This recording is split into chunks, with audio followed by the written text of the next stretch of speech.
Hello students, welcome to Shiny Max. 7ஆம் வகுப்பு பருவம் 3 பயிற்சி 4.3ல் முதல் கொஸ்டின் பார்க்கலாம். காட்டப்பட்டுள்ள சதுரங்க பலகையின் படத்தில் அமைச்சர் கருப்பு கட்டங்களில் படத்தில் குறிக்கப்பட்டுள்ளவாறான குறுக்காக நகரும் 2 நகர்தல்களுக்கான இடப்பெயர்வை எழுதுக. அதாவது இந்த அமைச்சர் மொத்தமா 2 முறை நகர்றாரு. ஃபர்ஸ்ட் இதுல இருந்து இங்க வராரு, அப்புறம் இதுல இருந்து இங்க. இதோட இடப்பெயர்வை தான் எழுதிக்கணும். நம்ம இப்போ முதல் நகர்வுக்கான இடப்பெயர்வை எழுதிக்கலாம். இடப்பெயர்வு எழுதும் போது எப்பவுமே இந்த மாதிரி கிராஸ்ல நம்ம எழுத மாட்டோம். எப்படி எழுதுவோம்? முதல்ல வலது பக்கம் போனோம், இதுக்கு நேரா வரணும்னா வலது பக்கம் போனோம், அடுத்து கீழே வரணும். இந்த மாதிரி தான் நம்ம எழுதிப்போம். ஓகே, இப்போ என்னலாமா இதுல இருக்குது, இதுக்கு நேரா வரணும்னா என்ன பண்ணணும்? 1 2 கட்ட நகரணும். சரிங்களா? இதுல இருக்கு 1 2 2 கட்ட நகர்ந்தாதான் இதுக்கு நேரா வர முடியும். ஓகேங்களா? இப்போ நம்ம வலது பக்கம் நகர்ந்துருக்கோம். இந்த பக்கம் நகர்த்துனா அது இடது பக்கம், இப்படி போச்சுன்னா அது வலது பக்கம். அப்போ வலது பக்கம் 2 கட்ட நகர்த்தியிருக்கோம். அப்போ முதல் நகர்வுக்கு எழுதிடலாம், வலது பக்கம் 2 கட்டம். வலது பக்கம் நகர்த்தினால வலது பக்கம் பார்த்து அம்புகுறி. சரிங்களா? இப்போ இதுக்கு நேரம் வந்துட்டோம், இதில் இருக்கிறோம். இனி கீழே நகரணும். 1 2 இதில் வர்றதுக்கு என்ன பண்ணணும்? இதில் இருந்து 1 2 2 கட்டம் கீழே நகரணும். அப்போ தான் இதில் வர முடியும். சரிங்களா? அப்போ எழுதிக்கலாம், 2 கட்டம் கீழே நகர்ந்தனால கீழே பார்த்து அம்புகுறி. இப்போ முதல் நகர்வுக்கு நம்ம இடப்பெயர்வு எழுதிட்டோம். அப்புறம் 2ஆம் நகர்வு பாருங்க, இங்க இருந்து இங்க வந்திருக்கு. சரிங்களா? எப்பவுமே நீங்க ஃபர்ஸ்ட் எழுத வேண்டியது என்ன பண்ணணும்னா வலது பக்கம் இல்லை இடது பக்கம், அப்படிதான் நகர்த்தணும். அப்ப நீங்க இந்த மாதிரி கீழே வரக்கூடாது. எப்படி வரணும்? இந்த பக்கம். சரிங்களா? முதல் எழுதும் போது எப்பவுமே வலது பக்கம் இல்லைன்னா இடது பக்கம் எழுதணும். 2வது எழுதும் போது தான் கீழே இல்லாட்டா மேலே எழுதிக்கணும்.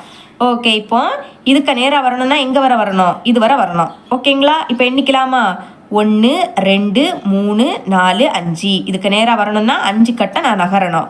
எப்படி நகர்ந்துருக்கோம்? இடது பக்கம் நகர்ந்துருக்கோம். அப்போ 5 கட்டம் இடது பக்கம் நகர்ந்தனாலே இடது பக்கம் பார்த்து அம்புகுறி. ஓகே, இப்போ நம்ம இதில் வந்துட்டோம் பார்த்தீங்களா? இனி கீழே நகரலாமா? 1 2 3 4 5. 5 கட்டம் கீழே நகர்ந்துருக்கோம். அப்போ தான் இதில் வர முடியும்.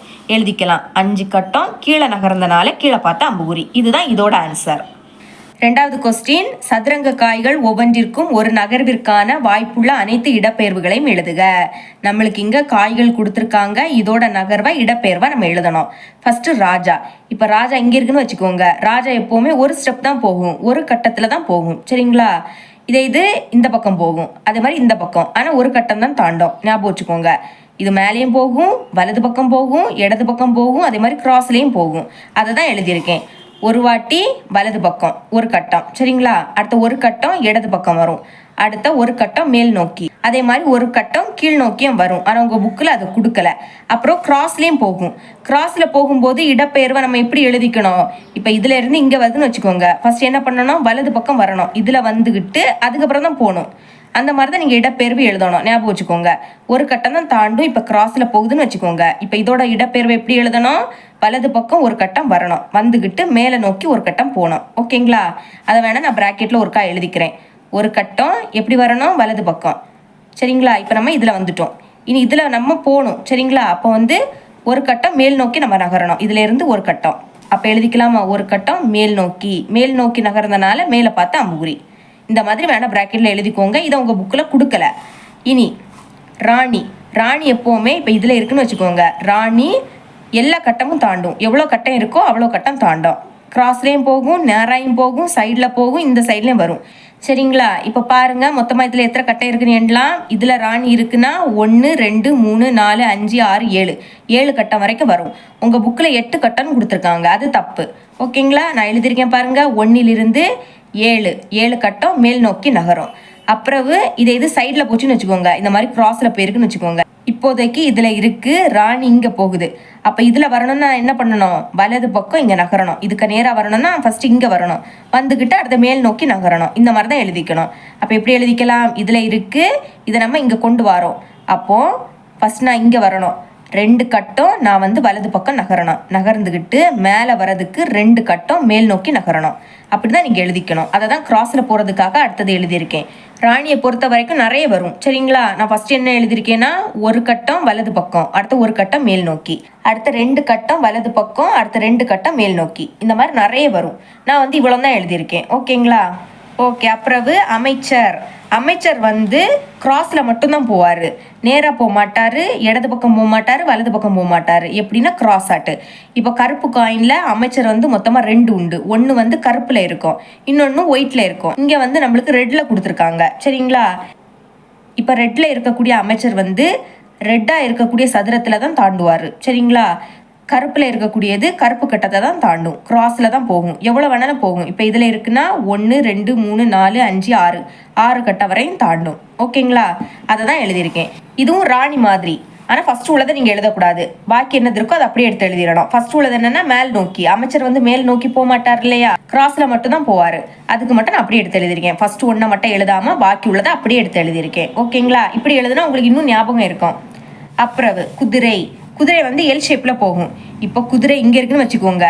வலது பக்கம் ஒரு கட்டை நகர்ந்துன்னா மேல் நோக்கி 2 கட்டம் நகரும். இப்போ இதில் இருக்கிறது இங்கே வந்துடும். சரிங்களா? ஒரு கட்டம் வலது பக்கம் நகர்ந்துன்னா 2 கட்டம் மேல் நோக்கி நகரும். இப்போ இது எல் ஷேப்பில் இருக்கா? அதே மாதிரி இது வலது பக்கம் 2 கட்டம் நகர்ந்துன்னு வச்சுக்கோங்க. இந்த மாதிரி இதில் இருக்கிறது இங்கே நகர்ந்துன்னா மேல் நோக்கி ஒரு கட்டம், வலது பக்கம் 2 கட்டம் நகர்ந்துன்னா மேலே வந்து ஒரு கட்டம். இது வலது பக்கம் ஒரு கட்டம் நகர்ந்துன்னா மேலே வந்து 2 கட்டம். ஓகேங்களா? இந்த மாதிரி. அதே மாதிரி தான் இடது பக்கம் ஒரு கட்டம்னா மேல் நோக்கி 2 கட்டம். இது இடது பக்கம் 2 கட்டம்னா மேல் நோக்கி ஒரு கட்டம். இந்த மாதிரி எல் ஷேப்பில் தான் நகரும். அதை தான் எழுதியிருக்கேன். பாருங்க, 2 கட்டம் வலது பக்கம் ஒரு கட்டம் மேல் நோக்கி. அதே மாதிரி 2 கட்டம் இடது பக்கம் ஒரு கட்டம் மேல் நோக்கி.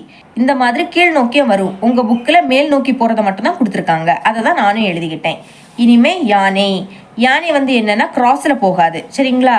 நேராக தான் போகும். இந்த மாதிரி நேராகவும் போகும், சைடில் போகும். ஓகேங்களா? வலது பக்கமும் போகும், இடது பக்கமும் போகும், நேராகவும் போகும். ஆனால் கிராஸில் போகாது. அப்போ இதுக்கு எப்படி எழுதலாம்? 1 - 7 மேல் நோக்கி. சரிங்களா? இந்த மாதிரி கீழ் நோக்கியும் வரும், வலது பக்கமும் போகும், இடது பக்கமும் போகும். ஆனால் உங்கள் புக்கில் அதை கொடுக்கல.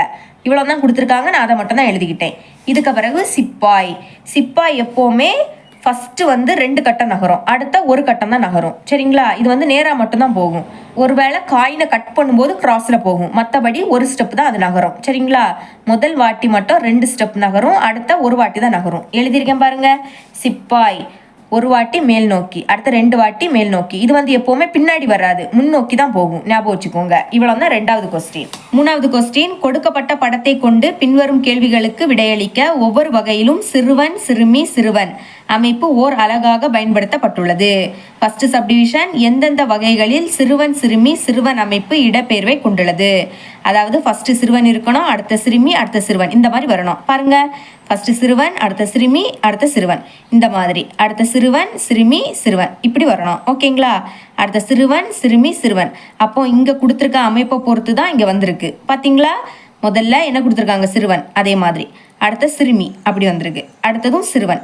இந்த மாதிரி வரணும். அடுத்து பார்க்கும்போது ஃபர்ஸ்ட் சிறுவன், சிறுமி, சிறுவன், இப்படி வரணும். இது வந்து கரெக்டாக கொடுத்துருக்காங்க. இனி அடுத்துள்ளதை பாருங்க. சிறுவன், சிறுமி, சிறுவன், அடுத்த சிறுவன், சிறுமி, சிறுவன், சிறுவன், சிறுமி, சிறுவன். இங்கே ஒரு சிறுவன் வரணும், ஆனால் வரல. அப்படி கொடுத்தாதான் இது வந்து நிறைவு பெறும். அப்போ இது வராது நம்மளுக்கு. அடுத்த பாருங்க, சிறுவன், சிறுமி, சிறுவன், திரும்ப சிறுவன், சிறுமி, சிறுவன், அடுத்த சிறுவன், இங்கே சிறுமியும் வரணும், சிறுவனை வரணும், வந்தால் தான் இது நிறைவு பெறும். அப்போ இதுவும் வராது. அடுத்த சிறுவன், சிறுமி, சிறுவன், சிறுவன், சிறுமி, சிறுவன், இது வந்து நிறைவு அடைந்திருக்கு. அப்போ இதுவும் வரும். அப்போ என்னெல்லாம் வரும்? இதுவும் ஃபர்ஸ்ட் ஒன்று, லாஸ்ட் ஒன்றும், கட்டுரை எழுதுதலும் தனிநபர் நடிப்பும். ஓகேங்களா? அப்போ ஃபர்ஸ்ட் சப்டிவிஷனோட ஆன்சர் கட்டுரை எழுதுதல் மற்றும் தனிநபர் நடிப்பு. செகண்ட் சப்டிவிஷன், எந்தெந்த வகைகளில் சிறுவன், சிறுமி, சிறுவன் அமைப்பு எதிரொலிப்பை கொண்டுள்ளது. எதிரொலிப்பு அப்படின்னா கண்ணாடியில் தெரியக்கூடிய பிம்பம். இப்போ நான் நடுவில் கண்ணாடி வைக்கும்போது இந்த சைடு என்ன தெரியுதோ அதுதான் அந்த சைடும் தெரியணும்.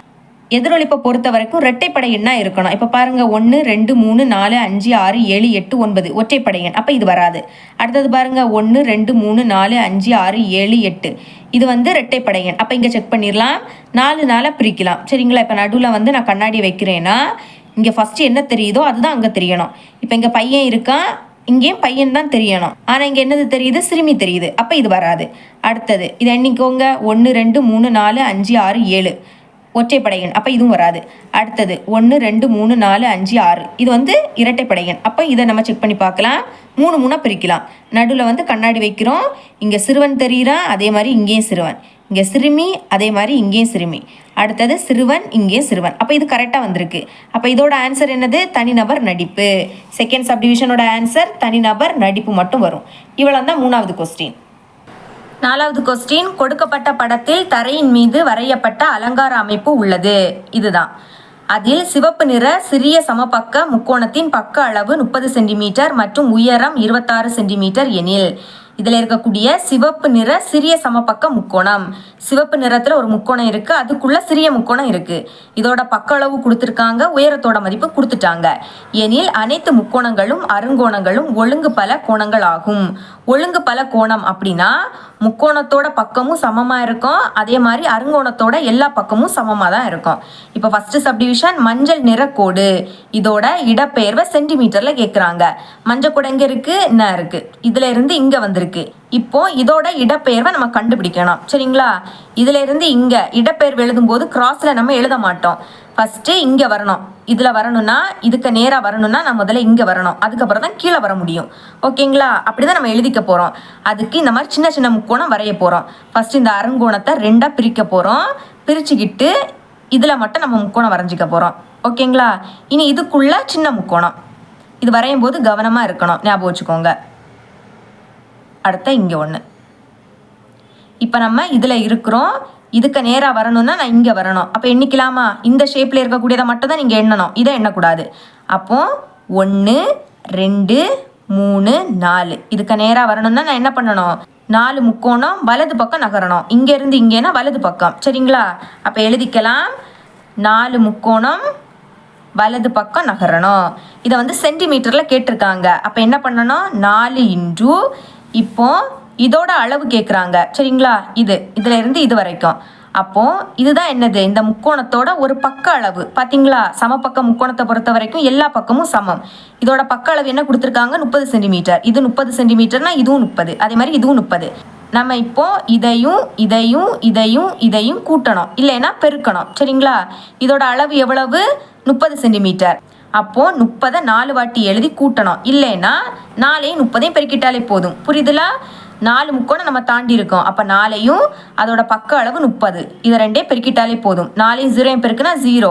இனி 4 3 12 சென்டிமீட்டரில் கேட்டிருக்காங்க. அப்போ நம்மளும் சென்டிமீட்டர்னு எழுதிக்கணும். அடுத்த வலது பக்கம் நகர்ந்தனால வலது பக்கம் பார்த்து அம்புகுறி.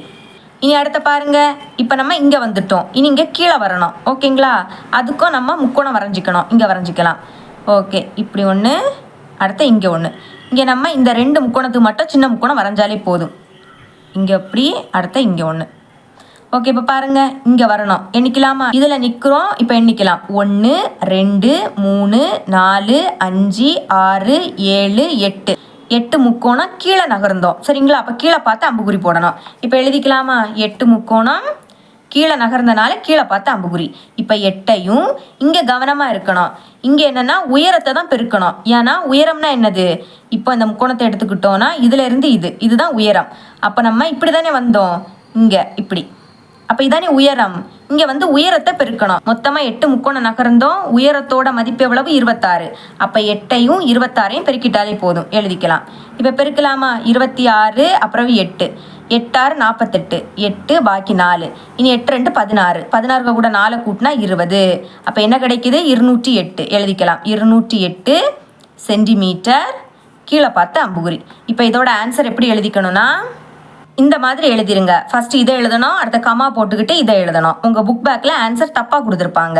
இனிமேல் அடுத்த செகண்ட் சப்டிவிஷன் பாருங்க. கருப்பு நிற கோடு இங்கே இருக்கு, என்ன இருக்கு? இங்கே இருந்து இங்கே போயிருக்கு. சரிங்களா? அப்போ நான் ஃபர்ஸ்ட் என்ன பண்ணணும்? இங்கே இருந்து இதுக்கு நேராக வரணும்னா நான் இங்கே வரணும். ஓகேங்களா? அதுக்கு நான் ஃபர்ஸ்ட் இப்போ முக்கோணம் வரைஞ்சிக்கிறேன். இதை 2ஆக பிரிச்சுக்கிறேன். இங்கே மட்டும் நீங்கள் வரைஞ்சா போதும். இப்போ சின்ன முக்கோணம் இங்கே ஒன்று, அடுத்த இதில் ஒன்று, அப்புறம் இதில் ஒன்று, அடுத்த இங்கேயும் ஒன்று வரைஞ்சிக்கணும். ஓகே, இப்போ இங்கே நிற்கிறோம். எண்ணிக்கலாமா? 1 2 3 4 5 6 6 முக்கோணம் இங்கே இருந்து இங்கே வந்திருக்கோம். அப்போ என்னது? இடது பக்கம் நகரணும். எழுதிக்கலாம். 6 முக்கோணம் கருப்பு நிறக்கோடு, 6 முக்கோணம் இடது பக்கம் நகர்ந்தனால இடது பக்கம் பார்த்து அம்புகுறி. இப்போ 6ஐயும் இப்போ என்ன பண்ணணும்? இடது பக்கம் நகர்ந்துருக்கோம், அதாவது இந்த அளவு. அப்போ இது என்னது? பக்க அளவு. பக்க அளவோட மதிப்பு எவ்வளவு? 30. 6ஐயும் 30ஐயும் பெருக்கிட்டாலே போதும். 6ஐயும் 0ஐயும் பெருக்குனா 0, 6 3 18. அப்போ 180 சென்டிமீட்டர். அப்புறவு இடது பக்கம் நகர்ந்தனால இடது பக்கம் பார்த்து அம்புகுறி. அடுத்த பாருங்க, இப்போ இங்கே வந்துட்டோம். இனி இதுக்கு நேராக போகணும்னா இங்கேயே முக்கோணம் வரைஞ்சிக்கணும். 2ஆக பிரிச்சுக்கலாம் இப்படி. சரிங்களா? இந்த 2 முக்கோணத்துக்கு மட்டும் சின்ன முக்கோணம் வரைஞ்சாலே போதும். ஓகே, அடுத்து இங்கே ஒன்று. இப்போ எண்ணிக்கலாமா? இங்கே நிற்கிறோம், எண்ணலாம். 1 2 3 4 5 6 7 8 9 10 11 12. 12 முக்கோணம் மேல் நோக்கி நகர்ந்தோம். அப்போ எழுதிக்கலாம் 12 மேல் நோக்கி நகர்ந்தனால மேலே பார்த்து அம்புகுறி. இப்போ என்ன பண்ணணும்? 12ஐயும் இங்கே நம்ம உயரத்தை தான் பெருக்கணும். சரிங்களா? இப்படிலாம் போனோம், இதானே உயரம். இப்படி போனனால உயரத்தை பெருக்கணும். உயரத்தோட மதிப்பு எவ்வளவு? 26. அது கொஸ்டின்லேயே கொடுத்துட்டாங்க. இப்போ பெருக்கிக்கலாம். 26 12 6 2 12 2 பாக்கி 1 2 4 4 கூட 1 கூட்டினா 5. இனி 6 6. அடுத்த 2 2 கூட்டலாம் 2 6 5 கூட்டினா 11. அப்போ 1 பாக்கி 1 2 1 கூட்டினா 3. அப்போ என்ன கிடைக்குது? 312. எழுதிக்கலாம். 312 சென்டிமீட்டர் மேல் நோக்கி நகர்ந்தோம். இதோட ஆன்சர் எப்படி எழுதிக்கணும்னா, எழுதியிருக்கேன் பாருங்க. ஃபர்ஸ்ட் இதை எழுதணும், அடுத்த கமா போட்டு கீழே உள்ளதை எழுதணும். இதுதான் இதோட ஆன்சர். இனி தேர்ட் சப்டிவிஷன். இப்போ என்ன கொடுத்துருக்காங்க? நீல நிற கோடு. அது எங்கே இருக்குது? இன்னும் இருக்குது. இங்கே இருந்து இங்கே. இது ரொம்ப ஈஸி தான். ஓகே, ஃபஸ்ட்டு முக்கோணம் வரைஞ்சிக்கலாம் இப்படி. அடுத்த உள்ள சின்ன முக்கோணம் இங்கேயும் அதே மாதிரி இங்கே வரைஞ்சிக்கலாம். ஓகே, இப்போ இங்கேருந்து இங்கே நகர போகிறோம். எண்ணிக்கலாம். 1 2 3 4. 4 முக்கோணம் நகர்ந்திருக்கோம். எங்கே நகர்ந்திருக்கோம்? வலது பக்கம். அப்போ எழுதிக்கலாமா? நீல நிறக்கோடு 4 முக்கோணம் வலது பக்கம் நகர்ந்தோம். இப்போ 4ஐயும் வலது பக்கம் நகர்ந்தோம். அப்போ என்னது? பக்க அளவு பெருக்கிட்டாலே போதும். பக்க அளவோட மதிப்பு 30. பெருக்கலாம். 4ஐயும் 0ஐயும் பெருக்குனா 0. இனி 4 3 12. என்ன கிடைக்குது? 120. அடுத்த சென்டிமீட்டர். வலது பக்கம் நகர்ந்தனால வலது பக்கம் பார்த்து அம்புகுறி. இதுதான் இதோட ஆன்சர். சரிங்களா? இவ்வளோ தான் 4வது கொஸ்டின். 5வது கொஸ்டின். பின்வரும் ஜோடி உருவங்களில் உள்ள உருமாற்றத்தை விவரி. இடப்பெயர்வு, எதிரொலிப்பு அல்லது சுழற்சியை எழுதுக. இந்த 3ல் எதுன்னு நம்ம கண்டுபிடிக்கணும். சரிங்களா? இப்போ ஃபர்ஸ்ட் சப்டிவிஷன். இப்போ பாருங்க, டி வந்து இப்படி திரும்பி இருக்கு. பார்த்தீங்களா? ஒரு முறை சுழற்றும் போது அது எப்படி வருமோ அந்த வடிவம் இருக்கு. அப்போ இது என்னது? சுழற்சி. சரிங்களா? எழுதிக்கலாம் சுழற்சி. அப்புறவு செகண்ட் சப்டிவிஷன். இப்போ இந்த நடுவில் கோடு போடுறேன். இது வந்து எதிரொலிப்பு. எதிரொலிப்புனா இப்போ இந்த நடுவில் கண்ணாடி வச்சு பார்க்கும்போது இங்கே இருக்கக்கூடிய பிம்பம் அந்த கண்ணாடியில் எப்படி தெரியுதோ அதை தான் கொடுத்துருப்பாங்க. எப்போவுமே கண்ணாடிக்கு பக்கத்தில் என்னது இருக்கோ அதுதான் பக்கத்தில் தெரியும். பார்த்தீங்களா? இதுதான் என்னது? பக்கத்தில் இருக்குது. அப்போ இதுதான் ஃபஸ்ட்டு. அடுத்த 2வது என்னது இருக்குது? இது. அப்போ இது. சரிங்களா? அப்போ இது என்னது? எதிரொலிப்பு. இந்த மாதிரி தான் நீங்கள் கண்டுபிடிக்கணும். எழுதிக்கலாம் எதிரொலிப்பு. அப்புறம் தேர்ட் சப்டிவிஷன். இங்கே எஃப் தான், அதே மாதிரி இங்கே எஃப் இருக்குது. இந்த மாதிரி எந்த ஒரு மாற்றமும் அடையாமல் அப்படியே வந்துன்னு வச்சுக்கோங்க. அது வந்து இடப்பெயர்வு. அதாவது இங்கே இருக்கக்கூடியது அப்படியே இங்கே போயிருக்கு. அப்போ இதோட ஆன்சர் என்னது? இடப்பெயர்வு. எழுதிக்கலாம். ஓகே, இனிமேல் ஃபோர்த்து சப்டிவிஷன். இங்கே நடுவில் கோடு போடுங்க. பக்கத்தில் என்னது இருக்குது? இது. அதே மாதிரி தானே இது இருக்குது. அடுத்த இந்த வளைவு அதுதான் அடுத்த இருக்குது. அப்போ இதோட ஆன்சர் என்னது? எதிரொலிப்பு. எழுதிக்கலாம் எதிரொலிப்பு. ஓகே, இனிமே ஃபிஃப்த்து சப்டிவிஷன். இப்போ பாருங்க, ஹச் வந்து இந்த மாதிரி சுழன்று இருக்கு, இப்படி திருப்பி இருக்கு. அப்போ என்னது? சுழற்சி. எழுதிடலாம் சுழற்சி. அப்புறவு சிக்ஸ்த்து சப்டிவிஷன். இங்கே நடுவில் கோடு போடுங்க. இது ஃபர்ஸ்ட் இருக்கு பார்த்தீங்களா? அப்போ அதுதான் அங்கே இருக்கு. இது வந்து 2வது. அப்போ இது இப்படி இருக்கு. அப்போ இதோட ஆன்சர் என்னது? எதிரொலிப்பு. எழுதிக்கலாம் எதிரொலிப்பு. ஓகே, இனிமேல் செவன்த் சப்டிவிஷன். இப்படி இருக்கக்கூடியது இப்படி மாறி இருக்கு. அப்படின்னா என்னது? சுழற்சி. அடுத்த 8th சப்டிவிஷன். கே தான், அதே கே தான் அங்கே இருக்கு, எந்த ஒரு மாற்றமும் அடையலை. அப்போ இங்கே இருக்கக்கூடியது அப்படியே இங்கே இருக்கு. இது என்னது? இடப்பெயர்வு. பார்த்தீங்களா? ரொம்பவே ஒரு ஈஸியான ஒரு கொஸ்டின் தான். இனி அடுத்த சம்மா அடுத்த வீடியோவில் பார்க்கலாம். என்னோட டீச்சிங் உங்களுக்கு பிடிச்சிருந்துன்னா மறக்காம நம்ம சேனலை சப்ஸ்கிரைப் பண்ணி பக்கத்துல பெல் ஐக்கனை கிளிக் பண்ணுங்க. அப்பதான் நம்ம அப்லோட் பண்ற வீடியோட நோட்டிஃபிகேஷன் உங்களுக்கு உடனே வரும். தேங்க்ஸ் ஃபார் வாட்சிங்.